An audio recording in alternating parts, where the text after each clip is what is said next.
Good morning. Fascinating world of study എന്ന YouTube ചാനലിലേക്ക് സ്വാഗതം. കോൺസ്റ്റിറ്റ്യൂഷൻ എന്ന് പറയുന്ന ഭാഗമാണല്ലേ നമ്മൾ പഠിച്ചുകൊണ്ടിരുന്നത്.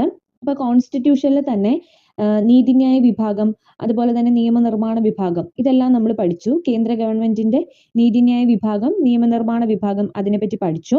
എന്നിട്ട് നമ്മൾ കാര്യനിർവഹണ വിഭാഗത്തിലേക്ക് കടന്ന് കാര്യനിർവഹണ വിഭാഗമാണ് പഠിച്ചുകൊണ്ടിരുന്നത് അല്ലേ.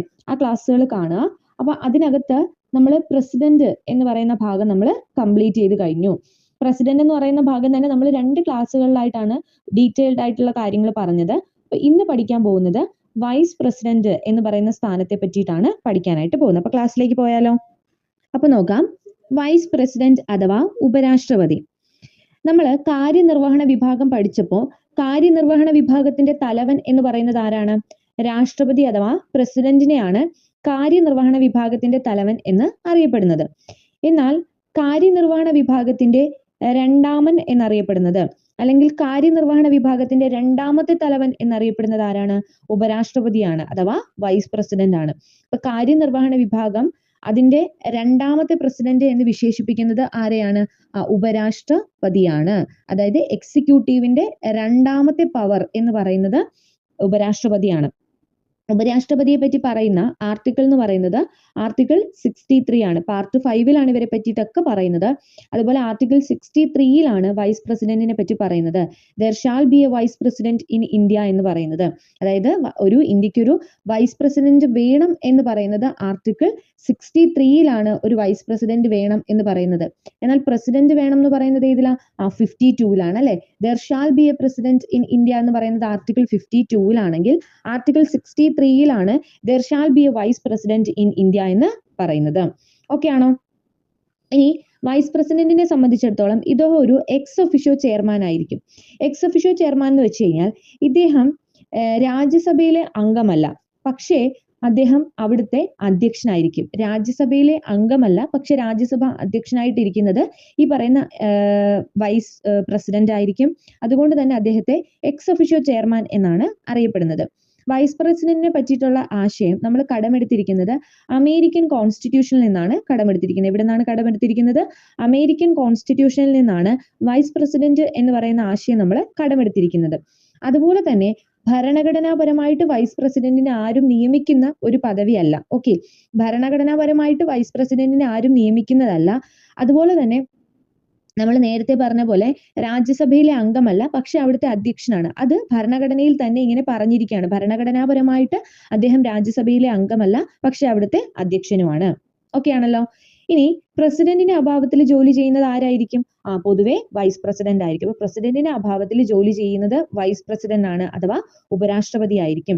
6 മാസം മാത്രമേ ഇത്തരത്തിൽ ജോലി ചെയ്യാനായിട്ട് പറ്റത്തുള്ളൂ. അപ്പോൾ 6 മാസത്തിനുള്ളിൽ പുതിയ പ്രസിഡന്റിനെ എന്ത് ചെയ്യണം? കണ്ടുപിടിച്ചേ പറ്റൂ. അപ്പോൾ ഒരു പ്രസിഡന്റ് രാജിവെക്കുകയോ അല്ലെങ്കിൽ പ്രസിഡന്റിനെ നീക്കം ചെയ്യുകയോ ഒക്കെ ചെയ്തു കഴിഞ്ഞാൽ ആ പ്രസിഡന്റ് 6 മാസത്തേക്ക് പ്രസിഡന്റ് ഇല്ല. അപ്പൊ 6 മാസത്തിനുള്ളിൽ പുതിയൊരു പ്രസിഡന്റ് എന്തായാലും നിയമിതനാകണം.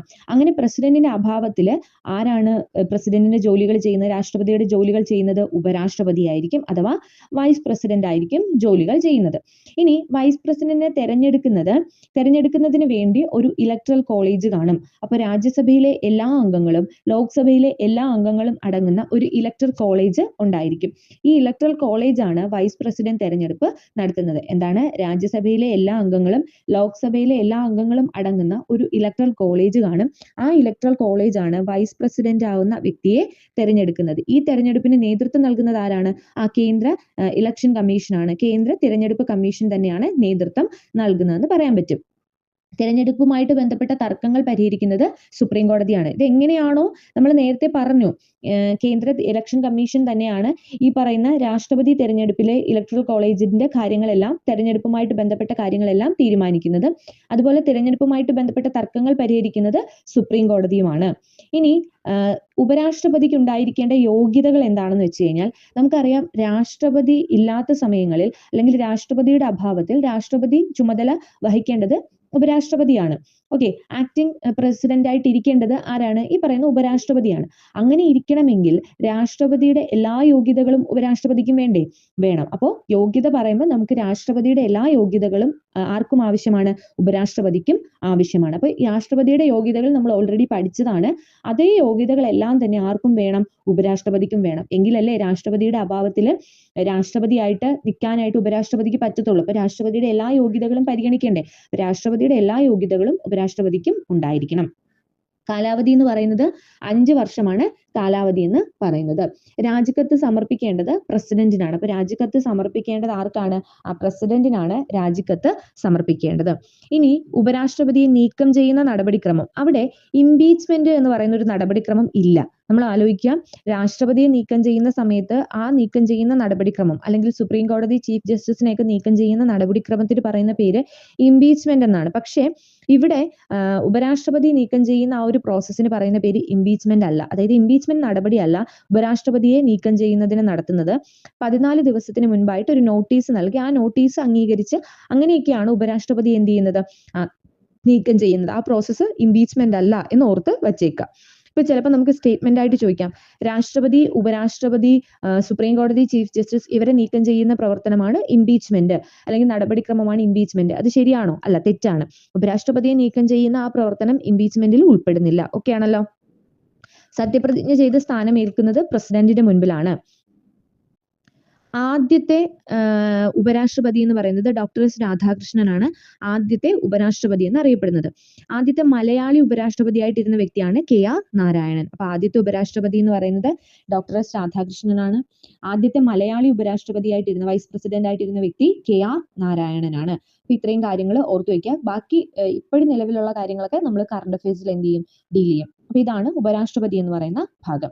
അപ്പൊ ക്ലാസ്സുകൾ ഇഷ്ടപ്പെടുവാണെങ്കിൽ ജസ്റ്റ് ഒന്ന് ലൈക്ക് ചെയ്തേക്കുക, ഷെയർ ചെയ്തേക്കുക, അതുപോലെ തന്നെ ഒന്ന് സബ്സ്ക്രൈബ് ചെയ്യുന്നതും കൂടി പരിഗണിക്കുക. അടുത്ത ക്ലാസ്സിൽ നമുക്ക് പ്രധാനമന്ത്രി എന്ന് പറയുന്ന ഭാഗമായിട്ട് തിരിച്ചു വരാം. Thank you.